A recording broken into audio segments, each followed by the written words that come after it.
ఈ దుండగులతో, మతోన్మాదులతో అధికారులే ఒక్కటైపోయినప్పుడు, కంచే చేను మేస్తున్నప్పుడు మరి క్రైస్తవులకు దిక్కేది. హింసకు దిగరు, ప్రభుత్వాల మీద తిరుగుబాటు చేయరు.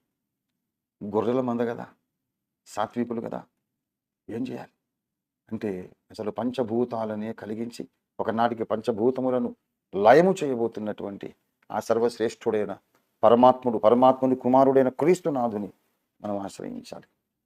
ఎలాగ ఆశ్రయిస్తాము? ప్రార్థనలో మన సమస్యలను చెప్పుకోవడం ద్వారా మనం ఆశ్రయించాలి. కనుక ఆపత్కాలం వచ్చేసింది. ఆపత్కాలములో నమ్ముకోదగిన సహాయకుడు. 46వ కీర్తన మీరు చూస్తే, దేవుడు మనకు ఆశ్రయమును దుర్గమునై ఉన్నాడు, ఆపత్కాలమందు ఆయన నమ్ముకోదగిన సహాయకుడు. దేవునికి స్తోత్రం. కొరహు కుమారులు గానం చేస్తున్నారు 46వ కీర్తన. దేవుడు మనకు ఆశ్రయమును